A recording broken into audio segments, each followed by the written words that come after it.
A graça e a paz do Senhor, meus irmãos. Uma boa noite para todos. Como é que vocês estão? Estão bem? Meus amados irmãos, hoje é quinta-feira. Quinta-feira é o dia do nosso estudo, é o dia o qual nós tínhamos a nossa agenda, né? Falar sobre evangelização pessoal. E nós tivemos já o começo, mas por causa dessa pandemia que houve aí, as atividades da igreja foram canceladas por um momento, mas eu quero dizer a você que nós estaremos continuando através de vídeos essa evangelização, né? E nós vimos alguns dias atrás definição sobre evangelização, o que é evangelizar, né? Quer dizer, boa notícia, anunciar boa notícia. Nós vemos também a diferença entre evangelização e evangelismo, né? Então, evangelização é ação, né, de evangelizar, e evangelismo é a palavra que a gente traz na evangelização, falando sobre Cristo, falando sobre a morte de Cristo, da cruz do Calvário, trazendo a consciência de todo pecador, ele é merecedor da salvação, da vida eterna em Cristo Jesus. Nós vimos também sobre integração, que é a evangelização, ela é uma ação também que incorpora as pessoas, que traz as pessoas para o reino de Deus, que traz as pessoas para a igreja, para ali ela se integrar, fazer parte de um corpo.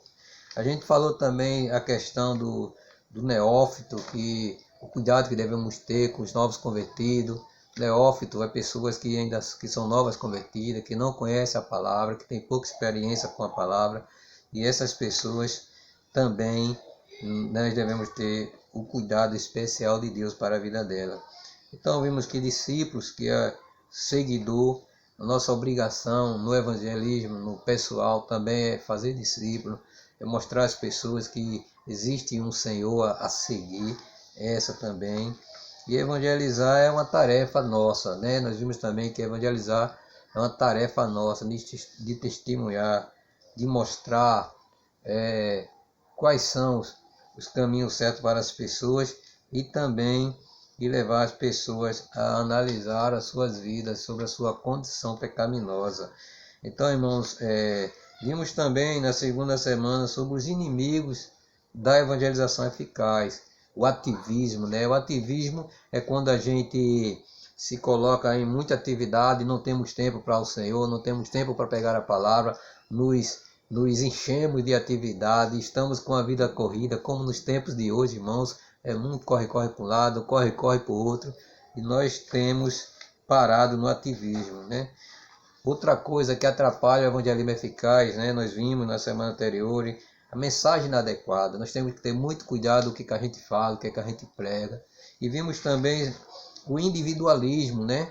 As pessoas individuais, né? Então, que a gente muitas vezes não se preocupa com as pessoas mais carentes, com as pessoas que estão em mais dificuldade, e às vezes só queremos pregar para as pessoas que realmente, às vezes, já ouviram tanto, né, e tem aquela necessidade de pessoas mais carentes de ouvir a palavra, e a gente às vezes dá as costas, não vai, isso é um individualismo. Então, vidas cristãs inexpressivas, pessoas, um inimigo também, irmão, do evangelismo, pessoas que não têm expressão de cristão, ou seja, não tem uma vida expressa, não tem um testemunho verdadeiro. São pessoas que é feito tipo crente Raimundo, né? Um tempo está em cá, um pé na igreja e um pé no mundo. Não tem uma convicção de fé, não tem uma vida aberta para todas as pessoas. Então são pessoas que não têm uma vida cristã expressiva, né? Então essa vida inexpressiva, essa vida que não tem uma expressão, às vezes não traz nem até uma autoridade sobre para nós que somos pregadores. Nós vimos também evangelização sem integração, ou seja, evangelizar, mas não cuidar das vidas, não ter cuidado dessas pessoas, é outro inimigo da evangelização. Vimos também a falta de conhecimento, não é muito importante conhecer a palavra, conhecer, saber Deus, saber quem é Deus, saber para que as pessoas, quando vêm nos confrontar com palavras, a gente ter respaldo para pregar essa palavra. Então a falta de conhecimento também é um inimigo muito feroz da evangelização. Evangelização pulpitocêntrica, ou seja, pessoas que só pregam na igreja, né? Se for fora da igreja não sabe pregar. Então é outro inimigo da evangelização. Evangelização por prestação, ou seja, tem gente que só evangeliza a pessoa, não, você tem que ir para a igreja para poder receber. E não tem aquela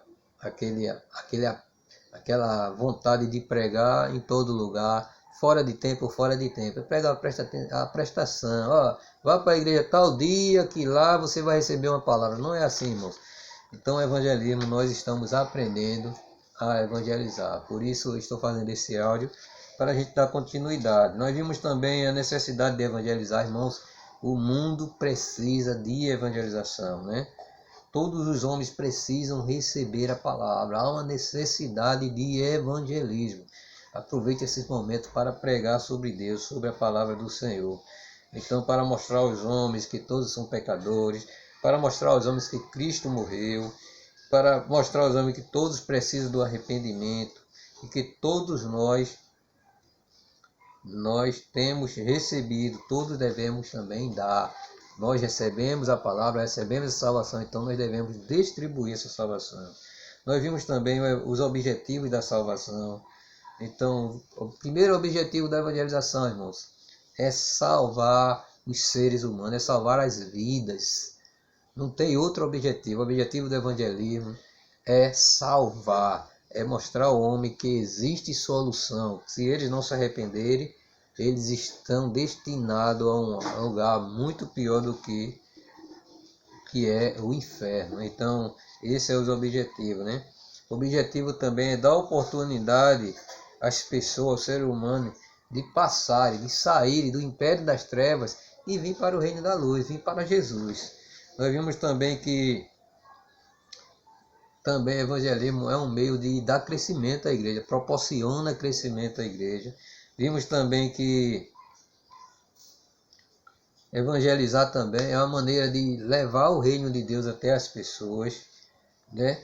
Levar as pessoas para a glória de Deus. Então esses são os objetivos da evangelização. Nós vimos os tipos de evangelização, né, na semana anterior, ou seja, evangelização em massa, né? Evangelização entre grupos familiares, nas famílias, né? O que a gente já vê em igreja em célula, né? E a evangelização pessoal, né? Que é essa que nós estamos tendo sobre o evangelismo pessoal, é quando a gente chega cara a cara com alguém e a gente prega a palavra. Amém, irmãos?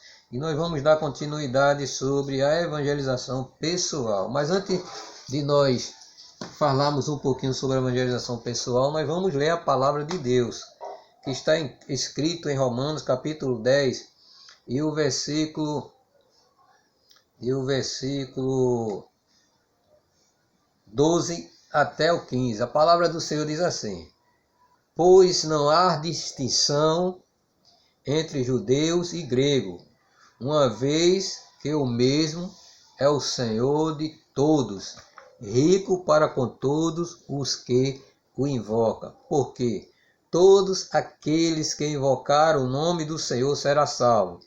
Versículo 14 diz assim: como, porém, invocarão aquele em quem não creram? E como crerão naquele de quem nada ouviram? E como ouvirão se não há quem pregue? E como pregarão se não forem enviados? Como está escrito: quão formosos são os pés do que anuncia coisas boas. Amém, irmãos?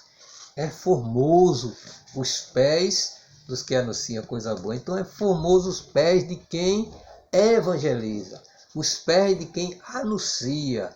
Evangelismo pessoal, irmãos. Precisamos aprender sobre isso, precisamos nos ater sobre isso. Então, hoje nós vamos falar sobre a evangelização pessoal.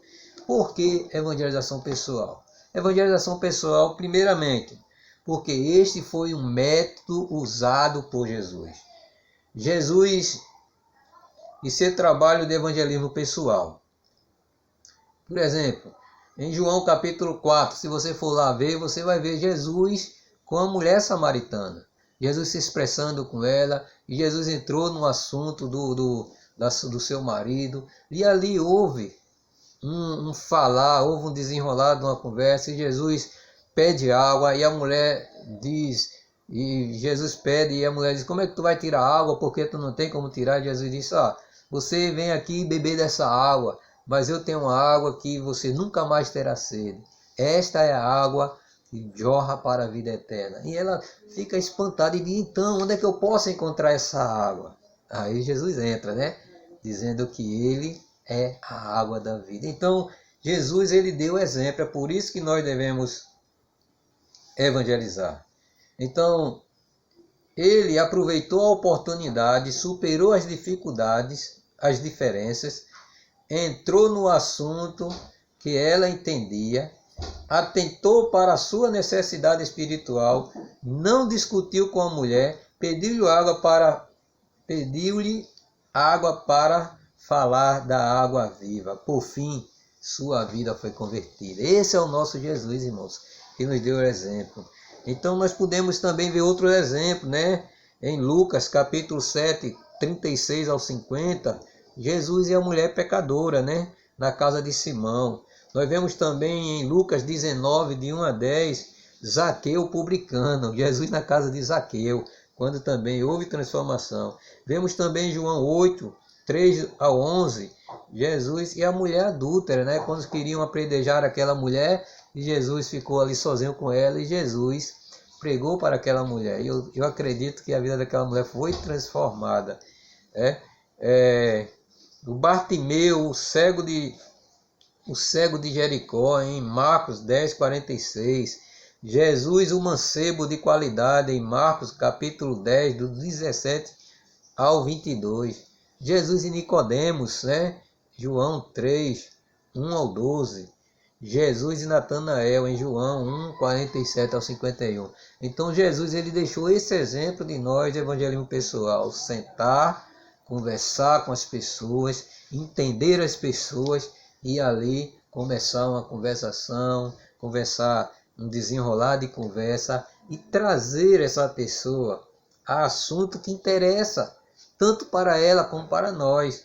Como, vamos citar um exemplo, a gente às vezes chega num lugar e tem umas pessoas que começam a falar da sua situação financeira, passando dificuldade, e a gente começa a mostrar para ele que o Senhor é o Deus da prosperidade, que Deus pode mudar a situação dela, com a fidelidade do Senhor na vida dele, ele sendo fiel ao Senhor. Então é um exemplo que nós temos, né? Outras pessoas com a enfermidade, e a gente começa a mostrar as curas que Deus trouxe, né? E também podemos usar a nossa própria vida como testemunho, como tantas coisas maravilhosas que Deus tem feito para nós, né? Então, os discípulos de Jesus também foram um exemplo de evangelização pessoal. Não? E eles também tiveram muito sucesso, né? Então vemos alguns discípulos que evangelizaram, hein? João e André, né?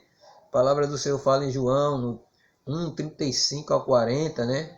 André trouxe Pedro, né? André foi um dos que foi usado para evangelizar Pedro. João 1, 41 e 42. Tem também Filipe, né? Quando falou a Natanael, foi um exemplo de evangelismo pessoal. Ele foi pessoalmente e chamou a Natanael, e chamou a atenção de Natanael em João 1, 45 a 51. Filipe pregou para o eunuco, né? Atos 8, do 26 ao 40. Então, outros exemplos dos discípulos que ele pararam e conversaram de olho a olho com as pessoas, trazendo sobre a vida dela o evangelismo pessoal. Então, e muitos outros exemplos que encontramos nos Atos dos Apóstolos mostram que os nossos primitivos não deixaram de pregar nas casas, né? Está lá em Atos capítulo 20 e versículo 20. Elementos, então nós vamos ver agora elementos indispensáveis ao evangelismo pessoal. Então, são elementos que contribuirão para o sucesso do trabalho dos evangelistas pessoal. Primeiro, o tato, né?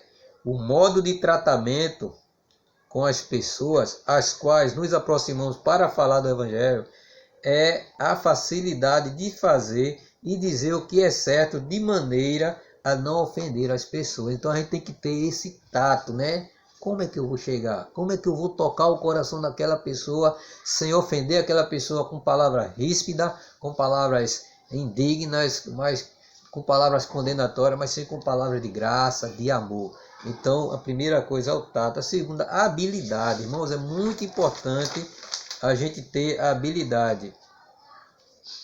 Aptidão aguçada, argúcia e a sabedoria, compreender os homens, conhecer a palavra, etc. Então, isso é que nós devemos ter habilidade. Então, irmão, se nós não tivermos habilidade de chegar às pessoas, de falar do amor de Deus, nós não chegaremos muito no evangelismo pessoal.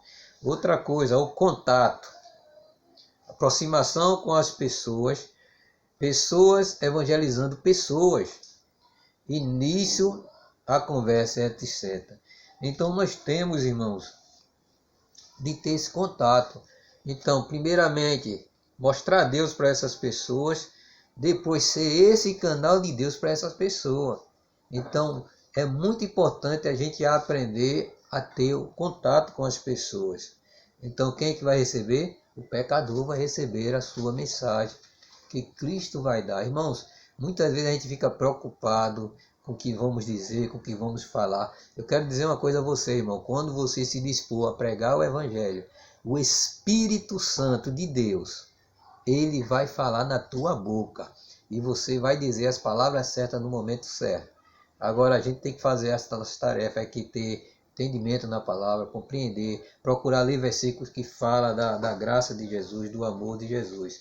Outra coisa, convicção, fé bíblica e experiência pessoal do evangelizar. Então nós temos que ter fé, né, na Bíblia, na palavra, temos que ter certeza que temos na palavra e ter a experiência pessoal. Ora, Jesus fez isso comigo, eu creio, eu tenho essa experiência pessoal. Então a convicção em Deus é muito importante, a nossa fé em Deus é muito importante na palavra. E outra coisa é paciência, irmãos. Tem gente que é impaciente demais para pregar o Evangelho. Nós temos que ter paciência, paciência para ouvir, paciência para falar, a maneira certa de como falar. Saber esperar, suportar a dificuldade, as contradições das pessoas com muito amor e longanimidade, né? Ser longânimo, ter esse compromisso com Deus, né? De realmente pregar com paciência, né? A paciência é uma virtude, né? Como muitas pessoas dizem, né? E nós temos que ter essa paciência, ouvir, saber ouvir. Tem gente que não tem paciência. Se alguém falar algo asperamente para ele, ele vai retrucar a pessoa. Não é dessa forma. Temos que ter paciência para pregar o Evangelho. Olha, pense que negócio. A gente precisa aprender a ouvir para depois falar e ter paciência. E por último, irmãos, para a gente encerrar esse quadro, é oportunidade. Primeiro, tempo e circunstância própria. Quando não sabemos escolher o tempo favorável, jogamos fora da oportunidade. Isso é muito importante, irmãos. Temos que saber o tempo certo de pregar, de anunciar a palavra. Não perda as oportunidades. Tem muitas pessoas jogando fora as oportunidades. Esse momento de crise que está passando é um momento de oportunidade para pregar a palavra de Deus, né? Nas condições coletivas, ou seja, no trabalho, quando estamos trabalhando coletivamente, temos oportunidade às vezes, nas lojas e escritórios, nos bares, nas escolas, ruas e praças, por telefone, postais, cartas, em todo lugar onde estiver e encontrar um pecador, a evangelização pode acontecer. Amém, irmãos? Deus abençoe a nossa vida, que a gente possa compreender e na próxima semana continuaremos parte desse estudo, porque é muito bom. Então tenha muitas oportunidades de ganhar vida para Jesus, porque eu acredito que em meio à crise é um momento de oportunidade de a gente ganhar vidas para Jesus. E o Senhor abençoe a vida de cada um, e eu quero orar por todos nós nesta noite, em nome de Jesus. Pai, nesse momento, ó Deus, eu coloco esta igreja em tuas mãos, eu abençoo a vida de cada um. Cada filho teu que faz parte da igreja Querigma, ele é um ganhador de almas. Eu declaro um espírito evangelístico na vida dos meus irmãos e que o Senhor possa abençoar cada vez mais, que o Senhor possa trazendo oportunidades, Senhor, que eles não percam a oportunidade de falar da tua graça, do teu amor, que eles tenham essa oportunidade bem aproveitada e que eles venham ganhar vidas para o Senhor.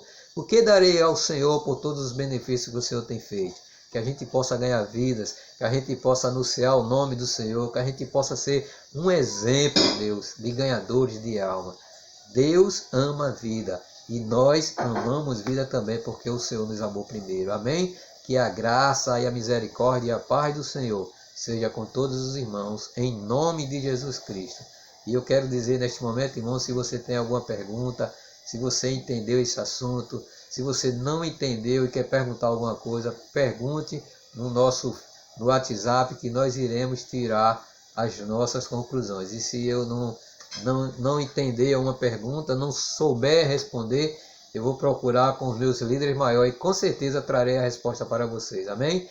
Deus abençoe e tenha todos uma noite abençoada no Senhor e que Deus tenha misericórdia do nosso Brasil, da nossa nação e das nações e que a normalidade venha o mais rápido possível sobre todos. Em nome de Jesus. Amém.